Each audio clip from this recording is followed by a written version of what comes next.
Olá, hoje é sexta-feira, 28 de janeiro de 2022. Eu sou Leila Endruweit e essa é a segunda edição do Boletim de Notícias da DW Brasil.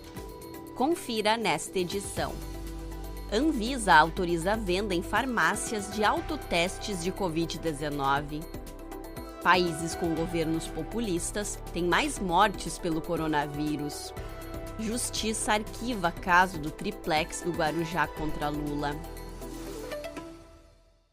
A Agência Nacional de Vigilância Sanitária autorizou nesta sexta-feira a venda em farmácias de autotestes de Covid-19. Trata-se de testes de antígeno que podem diagnosticar uma infecção em poucos minutos. É o mesmo tipo de teste rápido já feito em farmácias com a inserção de um tipo de cotonete no nariz. No entanto, eles devem ser mais baratos, pois serão aplicados pelo próprio consumidor. Apesar da aprovação, os autotestes ainda não estarão disponíveis para a venda. As empresas interessadas terão que primeiro pedir o registro à Anvisa. A agência também orientou quem tiver resultado positivo a procurar uma unidade de saúde ou a fazer uma consulta remota para que o diagnóstico seja confirmado. A venda de autotestes já é liberada em diversos países.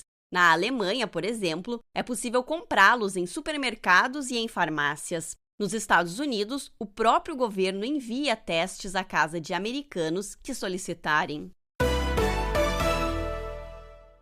Uma pesquisa divulgada nesta quinta-feira pelo Instituto de Economia Mundial mostra que em países com governos populistas, o risco de morte por coronavírus é significativamente maior. Em média, a mortalidade nessas nações é mais que 2 vezes superior do que em outros lugares. O excesso de mortalidade em países com governos populistas foi de quase 18%, enquanto nos outros ficou em torno de 8%. Os pesquisadores classificaram como populistas os governos de 11 países, entre eles Brasil, Polônia, Eslováquia, República Tcheca, Hungria, Reino Unido e Índia. Os pesquisadores atribuíram o excesso de mortalidade mais elevado à maior movimentação da população em países governados por populistas. Segundo os autores, são 2 os principais motivos. O primeiro é que governos populistas têm determinado menos medidas de confinamento. O segundo é que esses governos minimizam os perigos do coronavírus, influenciando a população a não restringir sua mobilidade voluntariamente. A Justiça Federal de Brasília determinou o arquivamento do processo contra o ex-presidente Luiz Inácio Lula da Silva sobre o triplex do Guarujá. A decisão foi publicada nesta sexta-feira. A solicitação foi feita em dezembro pela Procuradoria da República no Distrito Federal, que solicitava o arquivamento do caso devido à prescrição dos supostos crimes imputados a Lula.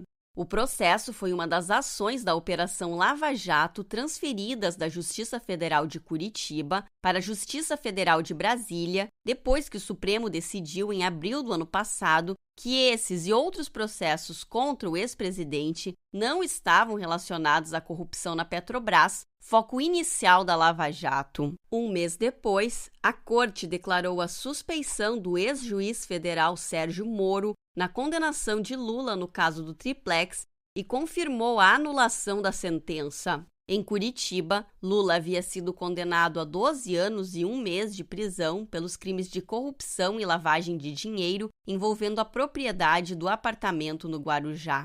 Ele chegou a ficar preso por 580 dias. Com a anulação da condenação e a transferência do caso para Brasília, a investigação teria que ser retomada desde o início e as provas colhidas no processo original em Curitiba foram invalidadas. O governo da Suécia anunciou ter dado aval para a construção de uma instalação de armazenamento final de combustível nuclear radioativo. Cerca de 12 mil toneladas de resíduos nucleares serão armazenadas a 500 metros de profundidade.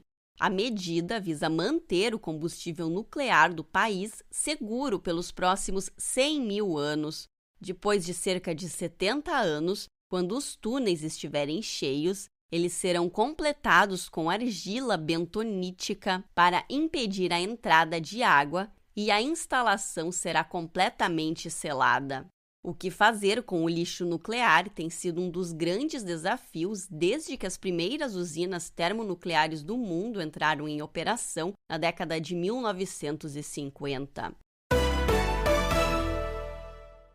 Às vésperas do começo dos Jogos Olímpicos de Inverno na China, uma ampla aliança internacional de direitos humanos e organizações não governamentais convocou governos de todo o mundo a aderirem a um boicote diplomático ao evento esportivo. O comunicado, assinado por 243 instituições, também apela aos atletas e patrocinadores para que não legitimem as violações dos direitos humanos na China. Sob o governo do presidente chinês Xi Jinping, autoridades realizaram ataques maciços contra minorias étnicas e promoveram a perseguição a ativistas de direitos humanos.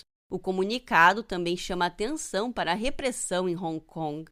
Os Estados Unidos já anunciaram que não vão enviar representação diplomática ao evento. Isso, porém, não impede a participação de atletas. Países como Austrália, Canadá, Reino Unido e Nova Zelândia seguiram o exemplo americano.